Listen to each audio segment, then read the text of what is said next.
Welcome to All Together Now. This is Eleanor LeCain.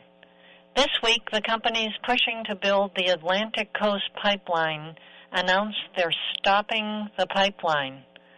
The 600 miles of pipe had been in the works for 6 years, but was opposed mightily by people concerned about the impact on the environment. Our guest today is one of the people who successfully fought that Atlantic Coast Pipeline. Mike Tidwell is the founder and director of Chesapeake Climate Action Network, a grassroots nonprofit organization dedicated to raising awareness about the impacts and solutions associated with global warming in Maryland, Virginia, and Washington, D.C. He's also an author and filmmaker who predicted the Katrina hurricane disaster in his book, Bayou Farewell, and wrote a book about Katrina and global warming titled The Ravaging Tide, Strange Weather, Future Katrinas, and the Race to Save America's Coastal Cities. Mike Tidwell, welcome back to All Together Now. Thank you, Eleanor. It's a pleasure to be here. So for our listeners who may not have heard of it, can you just describe what was the plan for the Atlantic Coast Pipeline? Where would it have gone? Well, that pipeline would have stretched, as you said, 600 miles with a giant 42-inch diameter. It would have stretched from the fracking fields of West Virginia, so in the mountains of West Virginia where fracking is pretty much going on unchecked for frack gas. I would have traveled from there into Virginia, going over multiple massive mountain ridges, steep Blue Ridge and Allegheny Mountain ridges, up and down fantastic slopes, into Virginia, then across Virginia, through southwest Virginia into North Carolina. So it would have exported frack gas from West Virginia to the Carolinas, and we suspect the plan was to get it as far south as South Carolina, where it would have been compressed, liquefied, and put on ships and sent around the world. Right, and I'm sure the companies that were planning to build this Atlantic Coast Pipeline, thought, okay, well, we want to get this fuel out. Why did you oppose it? My organization, Chesapeake Climate Action Network, opposed the pipeline because it was bad on every level. When it was announced on September 2nd, 2014 by Dominion Energy CEO Tom Farrell and former Virginia Governor Terry McAuliffe, they said that it would be a game changer, quote-unquote game changer, on the environment and on jobs. They claimed that it was going to create an extraordinary number of jobs, stimulate manufacturing and other business growth throughout the pipeline area, and it was going to be good for the environment. Good for the environment, they said, because it was better than burning coal, even though the science even then in 2014 showed that in terms of climate change, frack gas, because of the methane that leaks from the fracking process and the pipeline pumping of the gas, frack gas actually is as bad for the atmosphere as coal when you factor in the whole life cycle greenhouse gases that are emitted by the frack gas all the way to the end use of combustion. But nonetheless, they repeated these lines over and over again for years. Tom Farrell, CEO of Dominion Energy, and Terry McAuliffe, former governor of Virginia. Turns out everything they said was wrong, and everything opponents, activists, landowners, farmers, environmentalists, everything that we said in our coalition turned out to be right. Wall Street didn't want it. The cost was fantastic. By the time they pulled the plug on it last Sunday, that pipeline was $3 billion over budget and 2 years behind schedule. And the reason it was over budget and behind schedule is because it made no sense. It wasn't good for the economy. It created far fewer jobs had it been built than wind and solar development per dollar spent. Bad for the environment, really bad for landowners, for trout streams. The negatives just kept piling up and piling up. leading to more and more court cases, more and more public protests, more and more political criticism and conversion from politicians that previously supported it to converting to opposing it. So finally, it just sort of collapsed under its own gaudy, obscene weight. Right, exactly. And you have pointed out in a wonderful kind of victory message you sent out after the pipeline was successfully stopped this week that the pipeline actually creates or would have created fewer jobs than if we spent that same money on wind and solar, right? Correct. Yes. If you calculate the billions of dollars, $8 billion to build this pipeline, frankly, for gas supply or gas demand that has been falling because of even before the COVID recession, gas demand was falling worldwide because of efficiency, because wind and solar are growing all over the world. The demand for gas was falling, and therefore there would have been less use for it, less jobs in manufacturing and construction using gas. So if you calculate the very few jobs that would have been created from that pipeline versus the extraordinary cost of putting a 42-inch diameter pipe stretching up and down massive mountain ranges and across rivers and tunneling under the Appalachian Trail, etc., it was much more expensive per unit of energy than if you just put solar panels on rooftops or built offshore wind farms in the Atlantic Ocean. So the fact that Dominion Energy and their partner Duke Energy have canceled this pipeline after 6 years of protest is very good for the U.S. economy.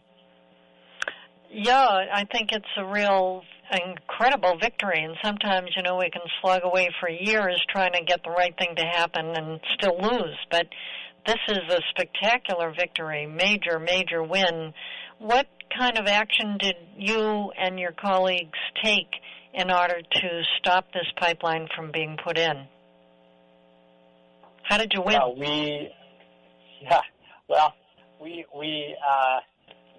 We at the Chesapeake Climate Action Network have a basic formula for how to run campaigns, whether they be in opposition to dirty energy or in favor of clean energy. When we choose a campaign, we follow two basic steps. Step one is build the biggest possible coalition you can for your issue. Leave no one out. Reach out to everyone who's affected positively or negatively by the campaign. So build the biggest coalition you possibly can for your issue. And step number two, never, ever, ever, ever, ever give up.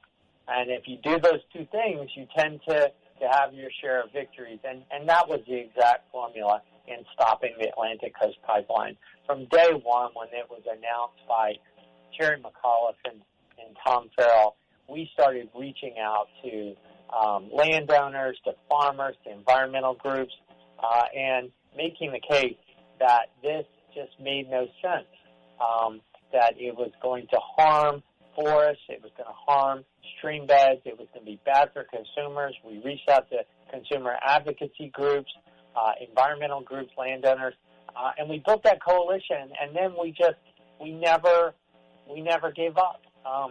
Dominion did everything they could. They left it all on the field. They hired legions of lawyers. They had legions of lobbyists and public relations specialists. They gave money to politicians to get them to support the pipeline. They tried to bribe communities with the promise of the construction of a community center in your small mountain town that was going to be devastated by having the pipeline or a compressor station built near you. They tried to co-opt majority African American communities in places like Union Hill and Buckingham County, Virginia, by promising all these investments in their community, even though the pipeline itself would have just significantly reduced the quality of life through pollution and construction and erosion issues. So they did everything they could, but our coalition never gave up, and it just grew and grew and grew to incorporate groups and individuals from West Virginia, groups all over Virginia, from the mountains to the coast, from Virginia Beach residents who were concerned about sea level rise, flooding their basements, and saying we can't be investing in new fossil fuels, to landowners along the pipeline in mountain counties like Nelson County who said, this is going to hurt my farming operations, you're taking my land, it's all pain, no gain, to, again, urban environmentalists. We just refused to give up. We protested, we engaged in creative and peaceful civil disobedience multiple times. People occupied trees in the right-of-way and refused to come down to elevate the message of the cause, and then we sued.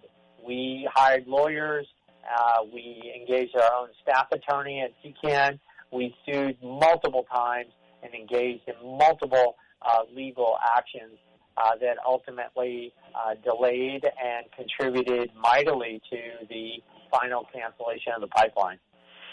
Right. You did an amazing job. I mean, both the building of the coalition and the effective strategies that you undertook were just incredible. And as you say, persistence is rewarded here. Reminds me of Eleanor Roosevelt once said that there's no such thing as failure. There's only success in giving up. And you guys didn't give up, so you succeeded. You know, in doing this, you helped to build the largest environmental protest movement in the history of Virginia. And as you mentioned, you brought together rural farmers with the urban environmentalists and black-led communities, and you just had a really diverse coalition. What was that like? Like, how did you get everybody to the table, and what were some of the experiences of having kind of the different cultural, economic backgrounds, but everybody united to stop this pipeline?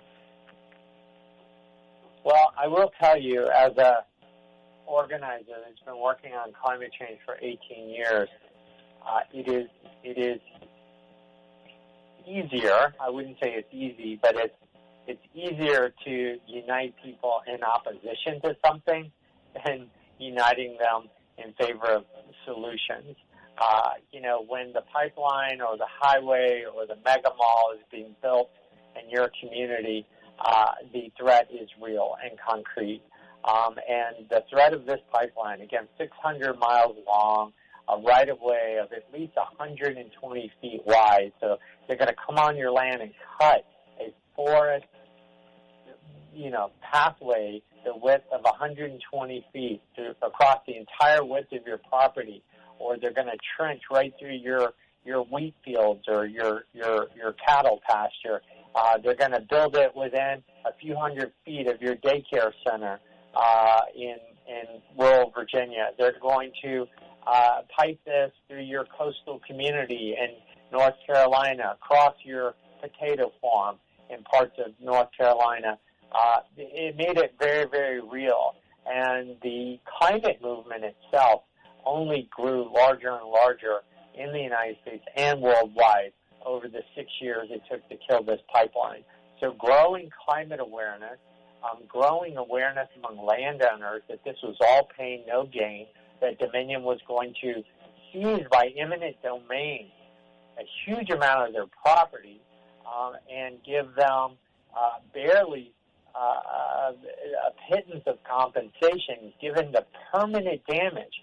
Mind you that when this right-of-way would be cleared and the pipeline trenched and buried, you could not use that right-of-way, that 120-foot wide pathway through your property. You couldn't use it for growing crops. You couldn't use it for your cattle. You had to stay off of it for forever. Yet you still had to pay property taxes on that area. I mean, the scale of the injustice was so colossal, the arrogance of the companies that they would just take land. They would make money for their shareholders by just taking people's land, potentially for gas that was going to be sent overseas. and not even used in Virginia. Dominion could never actually show the people of Virginia that this gas was going to be used along the pipeline route. It was going to go through these rural communities, destroy this property for gas that was going to be used hundreds of miles, if not thousands of miles away. So that's the absolute definition of all pain, no gain for these landowners, all pain, no gain for the climate, and just the basic facts of the issue just united so many people in opposition and kept them focused until we could get across the goal line and win. Yes, fantastic. Well done. And it was really interesting when the energy companies announced this week that they're pulling the plug on this 600-mile pipeline, Atlantic Coast. They mentioned two things that stood out. One is the recent court decision that went against them by Chesapeake Climate Action Network and other environmental groups doing the legal challenges. And also they mentioned the changed climate generally with respect to fossil fuels. And, we got to see what's going on here. And just within the past couple of months, we saw the price of oil tanking because there's so much oil out there. Literally, we had one day where the price of oil was lower than the price of toilet paper. And there was a problem the oil companies had was, nobody wanted to take the oil because all the facilities that stored the oil were at capacity, and people didn't want to take it. So there's definitely a change environment here. Is that what you see as kind of contributing to this whole thing? Of course, in addition to, the essential work done by local people fighting it, but that broader environmental sense of what's happening now with respect to the whole consideration of what's a useful investment and what isn't anymore. Yes, the movement globally to divest from fossil fuels has accelerated in the last 6 years as we've opposed this pipeline. We argued in 2014 when this pipeline was announced that it was a massive misallocation of resources, that there's no future in bringing dirty energy up from deep below the ground, bringing it to the surface and lighting it on fire. There's just no future in that. So people investing in it are going to lose money, and that we need to move on to real investments that create real jobs and have a bright future, which, of course, is wind and solar and energy efficiency. But Dominion, for their own selfish bottom line, ignored the facts, denied the science, fooled investors, misled the public for 6 years until finally the facts rose to the surface. The legal facts could not be denied. Permits were shoddily put together. The Army Corps of Engineers was not doing its job. The Fish and Wildlife Service had ignored their mission. The Trump administration had repeatedly abused acts of Congress. All of these factors came into play, in addition to the fact that, as you mentioned, our economy continues to change. The public has changed. The sea level has increased. Extreme weather has intensified. And yes, I think that we're finally, it feels like we're at a tipping point where the idea of investing billions of dollars in new fossil fuel projects, in pipelines, in power plants, in compressor stations, which once built today are going to have a design life of 30 or 40 years. The idea that you would waste your money on that has become laughable to many Americans, and more importantly, to Wall Street investors. And so I think that, Dominion Energy this week has sort of fulfilled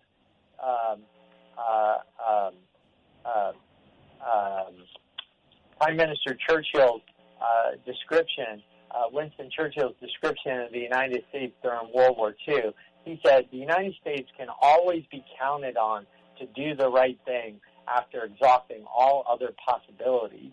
And I think that that's what Dominion has done. They wound up exhausting all other possibilities of trying to continue to promote fossil fuels, and now that that has been exhausted, they are pivoting toward wind and solar, belatedly for sure, but they are starting. They just unveiled 2 offshore wind turbines 27 miles off the coast of Virginia Beach last week.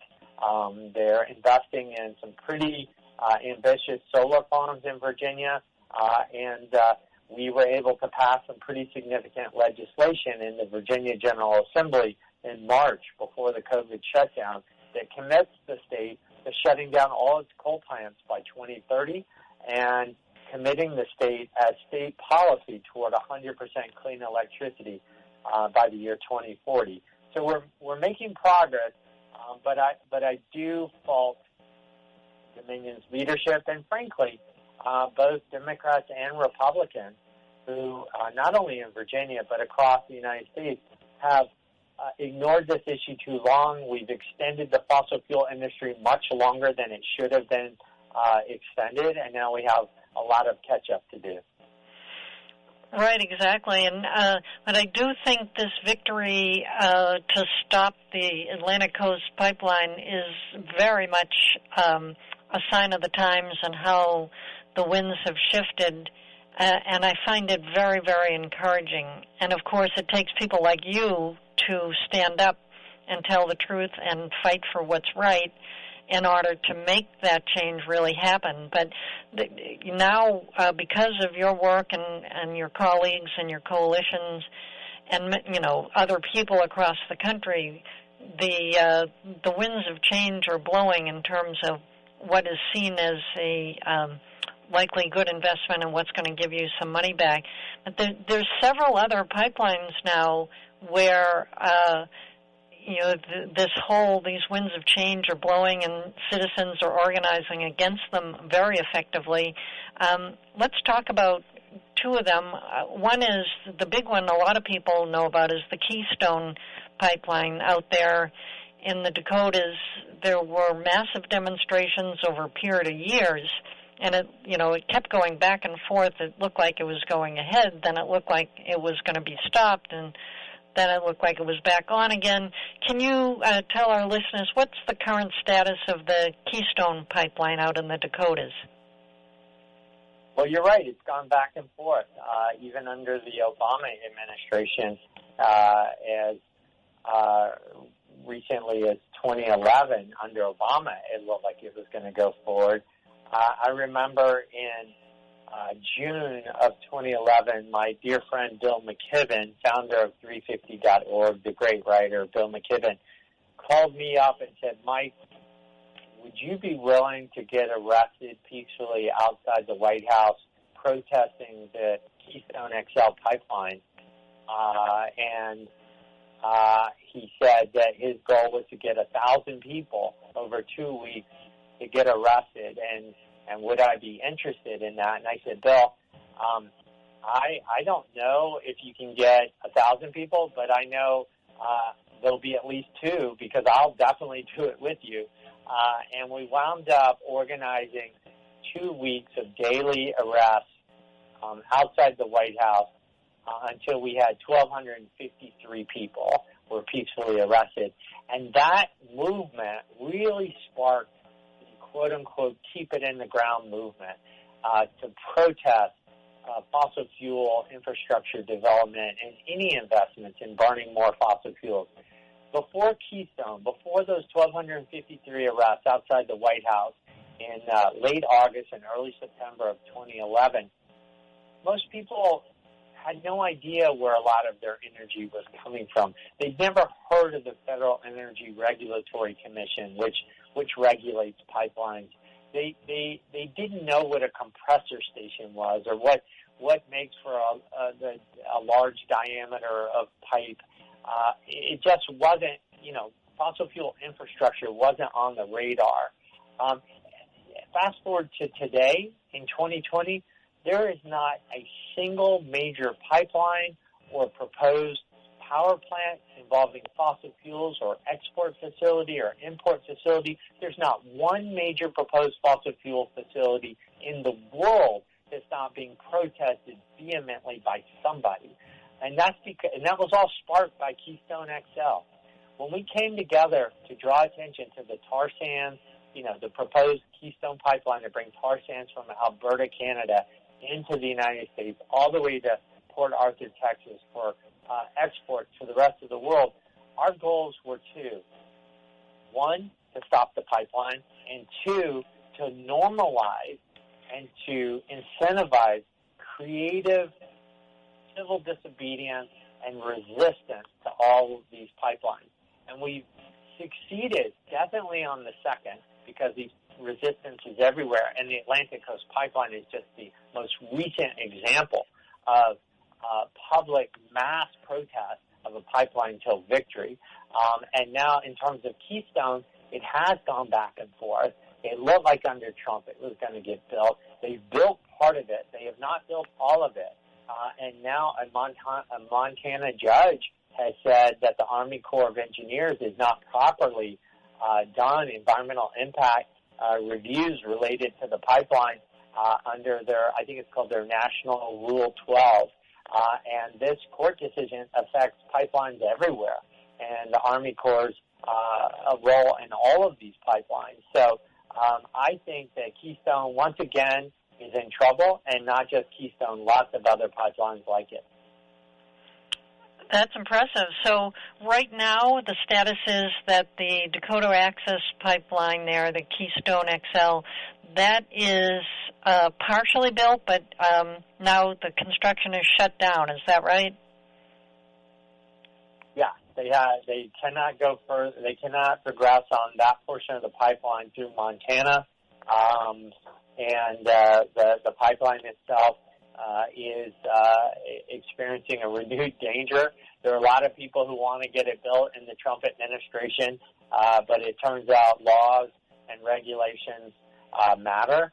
And for at this last moment in the Trump administration, God willing, last moments of the Trump administration, the rule of law and regulatory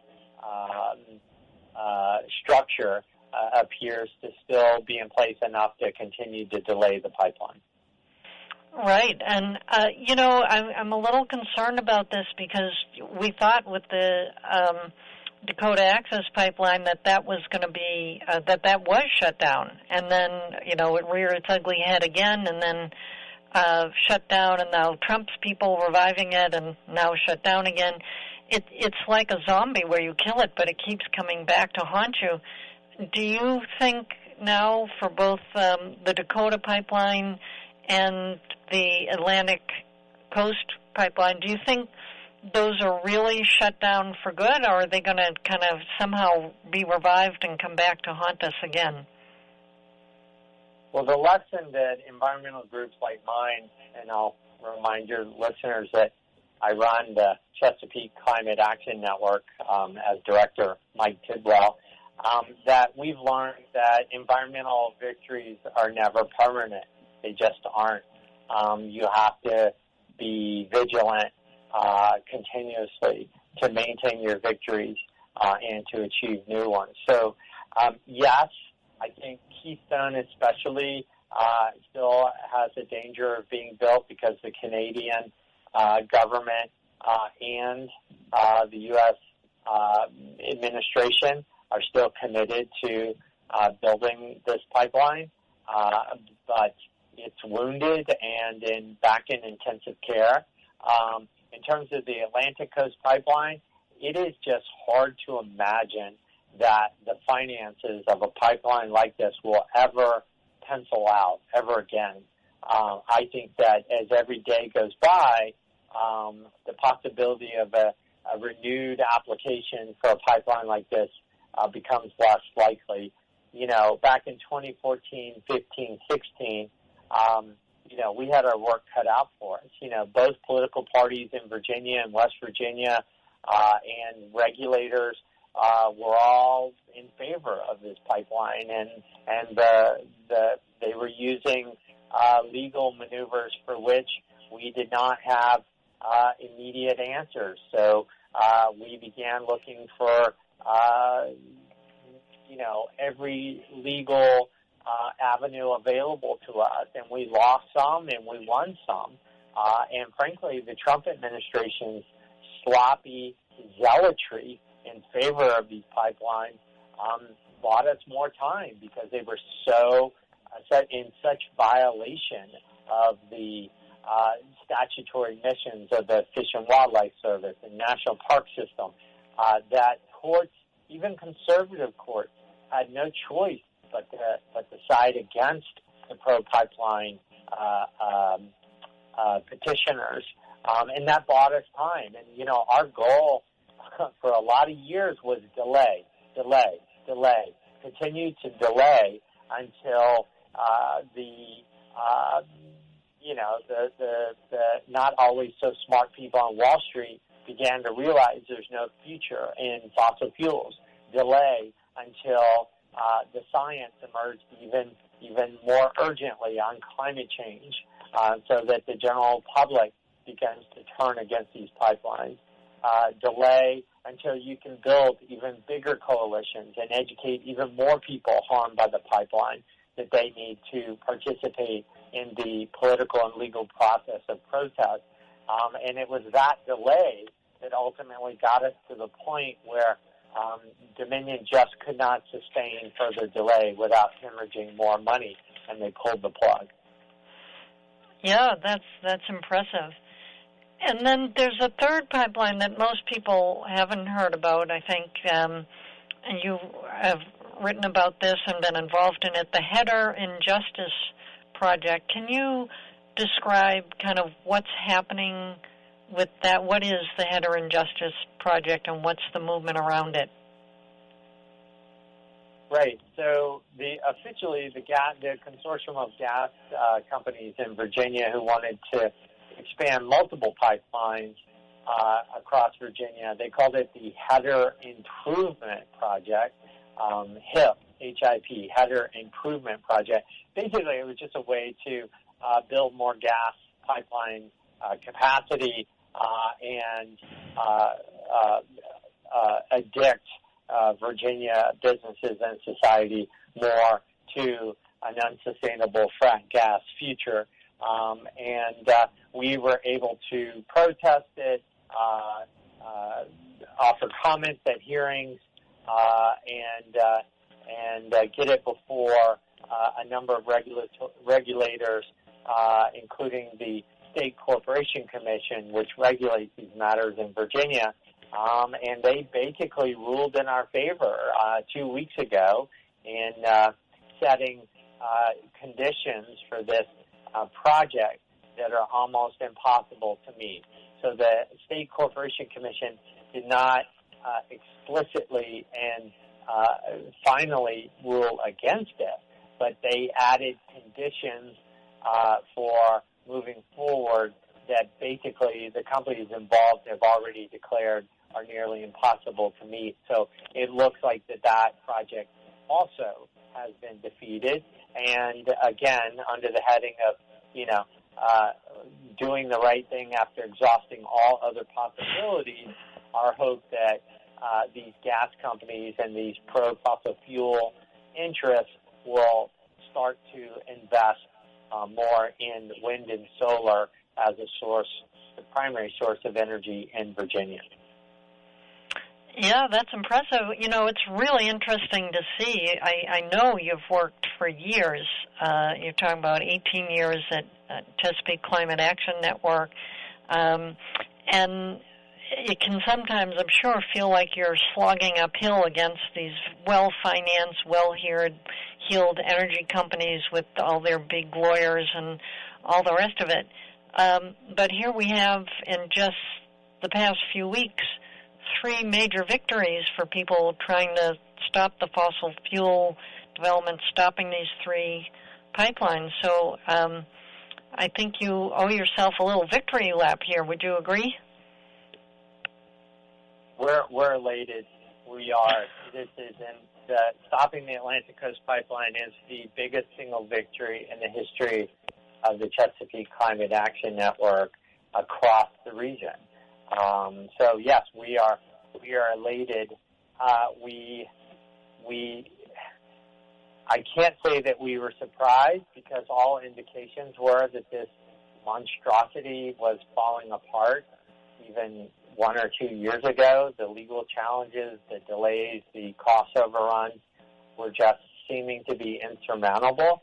But Dominion Energy is so powerful and has such a history of getting its way, of building the most destructive, coal-fired power plants and overcharging people for dirty energy, and getting both the Democratic and Republican parties to vote against the self-interest of the public over and over and over again for decades, that we weren't sure that we could ever defeat them on a major issue. And so when they finally pulled the plug, when they finally admitted basically defeat, when they finally confirmed that they had misallocated already a couple of $1 billion of the shareholder money just through acquiring property and buying pipeline that they're never going to use, paying engineers, that they'd already misallocated billions of dollars, and then for them to just say it was canceled was a little bit breathtaking, and for us feels like a real pivot point, a real change in the historic arc away from fossil fuels and toward clean energy. Yeah, I agree with you. I feel like it is a real pivot point. I mean, this is just stunning. And the Atlantic Coastline Pipeline getting stopped alone would be a major victory, but then to have the other two, like right on the heels here with the Dakota Pipeline and the Hedron Justice Project you mentioned, it's like, 3 victories in a row. So what's next? You've got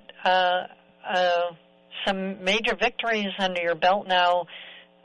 What are you focusing on now? It's a good question. I mean, we want to, and I wrote a piece for the Virginia Mercury online newspaper on Tuesday, which folks can find. Just Google my name, Mike Tidwell, in Chesapeake Climate Action Network. I wrote a piece where I basically say it is time now to declare a moratorium on all new fossil fuel development, that all proposed pipelines, all proposed gas-fired power plants, of which there are 2 still proposed in Virginia that have not been built, all proposed compressor stations, that it all needs to stop.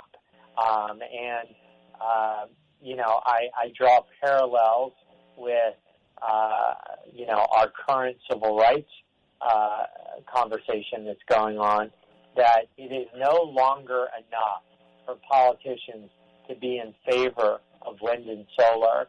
They have to be against fossil fuels. They have to be anti-fossil fuels now, and that means we need a moratorium. We need to just say enough is enough. We're not going to build any more.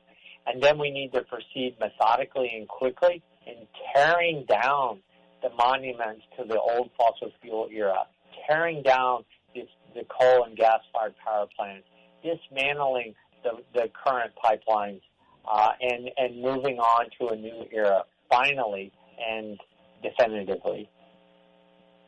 Yeah, so we absolutely need to move towards the moratorium on all new fossil fuel projects. I guess the question I would have, which I think a lot of people might wonder, is we know we need to phase out and end the fossil fuel use, but right now we're pretty dependent on particularly, oil and natural gas, not so much coal anymore, although that's still there. But isn't renewable energy still just a small portion of the energy supply here in the U.S., and wouldn't we miss it if we just kind of shut it all down today?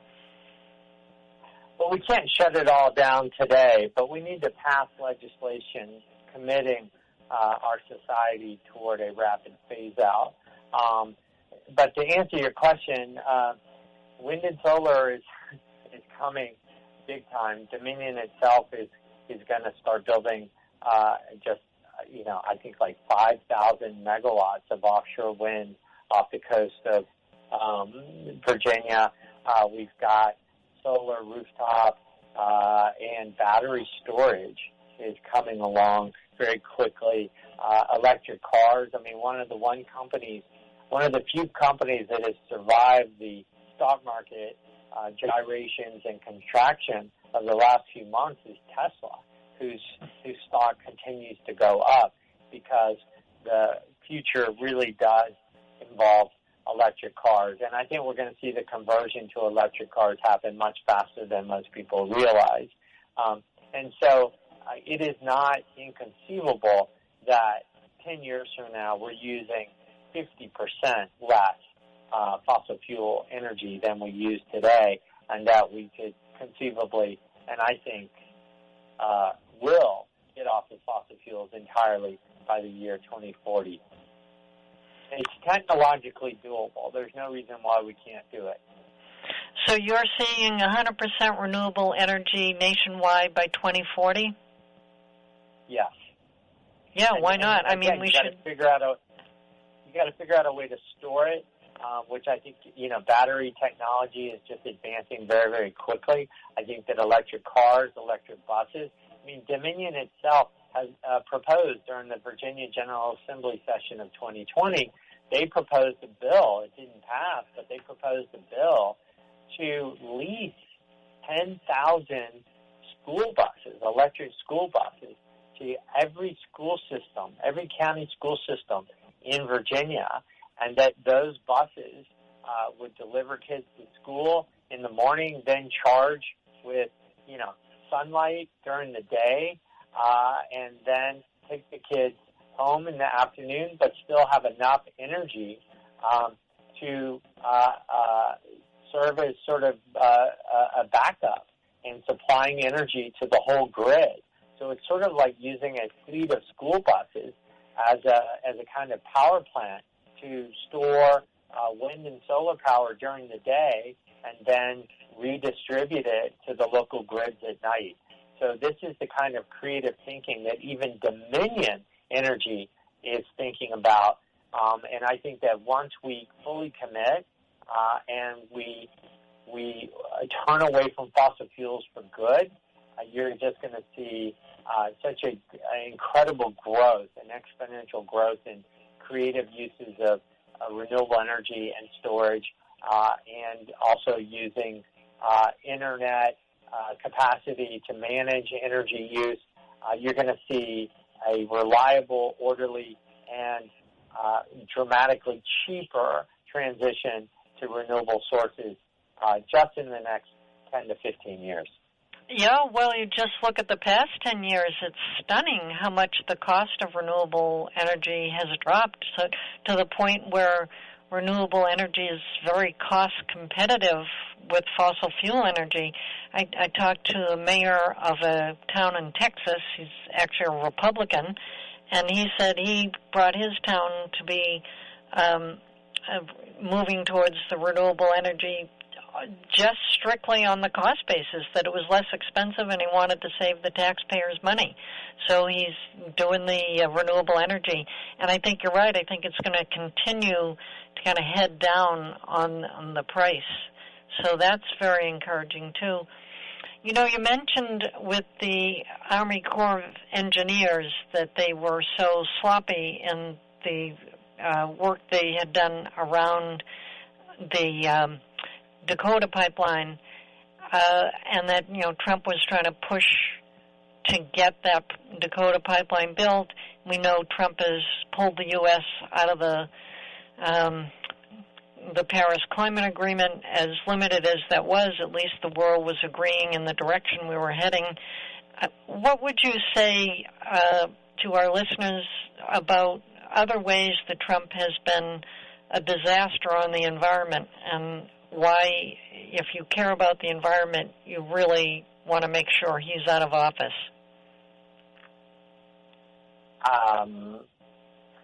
Where do I begin? My guess is most of your listeners. Pick your favorite two. Yeah, well, he is so zealously pro-coal, it's just incomprehensible, and including trying to, because wind and solar are so much cheaper than coal right now, the only way to get utilities to buy it is to force ratepayers to pay a premium. I mean, think about that, to pay extra for coal.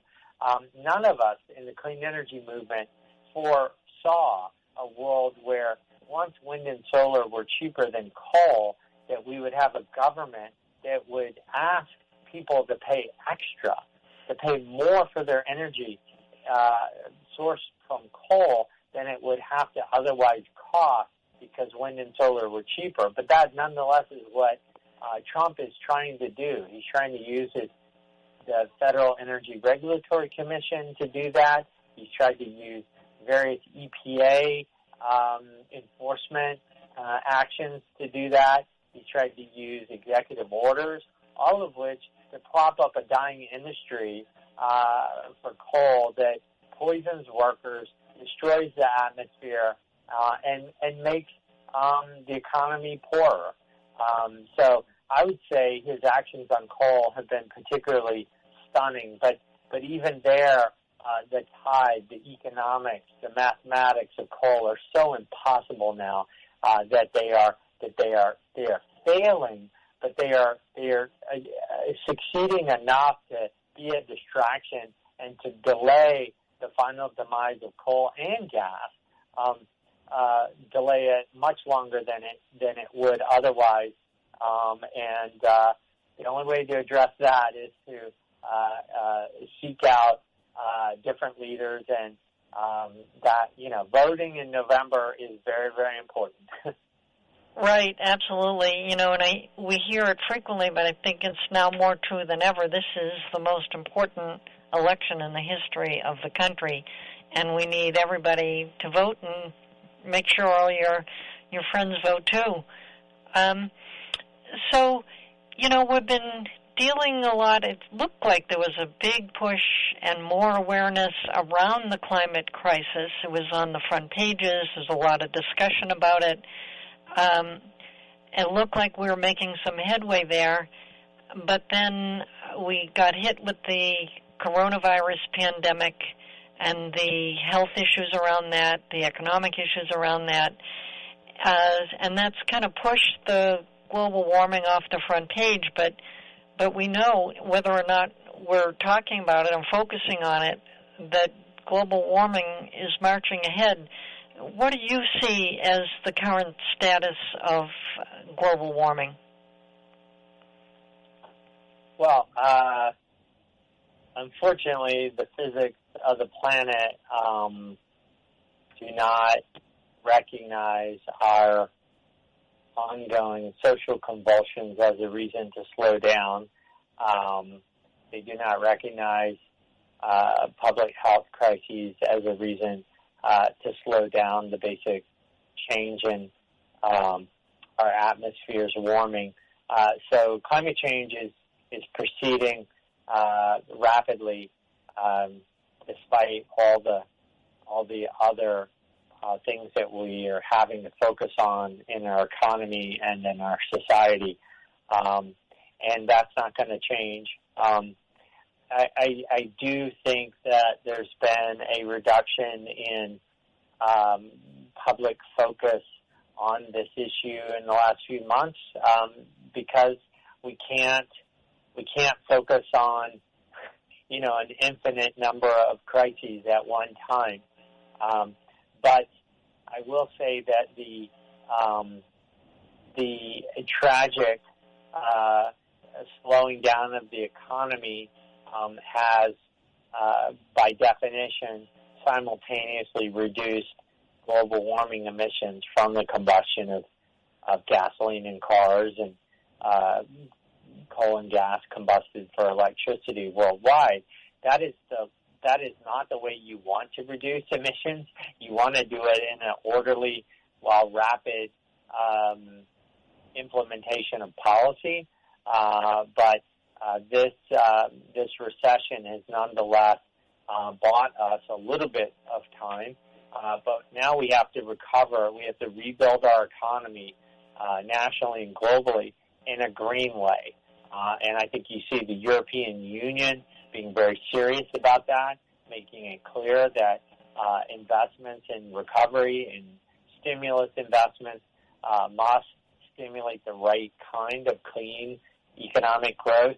I think that we're likely to see that U.S. House of Representatives embrace that same concept in the next stimulus round. Whether the Senate agrees, that's another story. But you know, we've got to keep climate front of mind despite these other crises, and I think we will. I think that the dramatic impacts of climate change cannot be ignored, and you know, cities from Miami to San Francisco to Shanghai to Gdansk, Poland. There's just no way to ignore the fact that the planet is warming, and as a result, this issue isn't going to go away. It's going to come back with even greater, I think, political vengeance, and we could see rapid change. I mean, just the fact that the Atlantic Coast Pipeline, the Header Improvement Project, the Dakota Access Pipeline, and Keystone XL, all in about a 4-week period, all four of those pipeline proposals basically were mortally wounded after years and years and years of protest. They were all mortally wounded in the span of a few weeks. Shows how quickly things can change, and I think that's the kind of breakneck speed change that we're going to see in the next few years throughout our economy when it comes to climate change. Yeah, I think you're right. We need to do it, and we can do it. And clearly, this economic slowdown from the pandemic, we're going to need to come out of it, but we need to do it in a way where we're basing it on investing in the clean, green economy and stopping all the investments in the fossil fuels, just like stop doing that. So given that that's a possibility, what do you see the Chesapeake Climate Action Network doing over the next couple of years? Well, we're going to be very focused on Capitol Hill, assuming we have a new government in November. So we're going to be joining forces with groups across the country and making sure elected officials in Virginia and Maryland support the most ambitious possible climate legislation at the federal level. So we'll be working with U.S. senators from Virginia and Maryland, as well as the entire congressional delegations, to make sure that a progressive push comes from those states toward real climate legislation. A lot of people don't realize it, but the aggregate population of Maryland, Virginia, and D.C., which is where my group, Chesapeake Climate Action Network, is active, that population of those three states is about exactly the population of all of New England. They're both about 14.2 million people. So we're a big region, and we occupy and surround the nation's capital. So our local, state-based, and regional actions have the geographic added benefit of being so close to the nation's lawmakers. So we anticipate playing our role as a noisy local force that can make a difference when the whole country comes together to try to pass national legislation. Fantastic. And we just have about a minute or so left here. Can you tell our listeners what can they do about climate change? How can they find out more about Chesapeake Climate Action Network, and what do you think they should be doing? Go to our website, ChesapeakeClimate.org, and you'll learn so much more about what we do, ChesapeakeClimate.org. Also, if you're interested in getting involved in getting people to the polls, go to our sister organization's website. Just Google Chesapeake Climate Action Network. Google CCAN Action Fund, CCAN Action Fund, and you can sign up to get involved in phoning, texting, and writing letters to voters, encouraging them to get to the polls and working to overcome voter suppression in our region and elsewhere. So that's how you can get involved. We need all the help we can get. Check us out on Facebook, on Twitter, and visit our main website at ChesapeakeClimate.org. And the number one thing you can do, people ask me this all the time, okay, I'm freaked out about global warming. Please don't give me 10 things to do. Tell me the one most important thing I can do to fight climate change. And I tell them it's develop a relationship with one group that's really focused on this issue. Develop a relationship with that group. And the best way to develop a relationship with a group fighting climate change is to go on their website and sign up for their email alerts and their text alerts. Just sign up to get their ongoing information. So if you go to ChesapeakeClimate.org, you'll see a tab right on the front page on how you can sign up for our alerts. And then wherever you live in this region or even nationally, we will keep you posted on what's happening in your area, what big votes are coming up, what protests are happening, how you can be part of the national movement and get involved, whether it's writing your public official, writing a letter to the editor, to a newspaper, filing comments against the pipeline, whatever it is, we will regularly update you on how to make your voice heard. Wonderful. That's all the time we have. Mike Tidwell of Chesapeake Climate Action Network, thank you so much for being with us today and for all your really important work. Thank you, Eleanor. Thanks for having me. In case you've missed any of these programs, they're available in the archives. If you like this program, go to iTunes and like it there. I'll be back 1 week from today. This is Eleanor LeCain with All Together Now.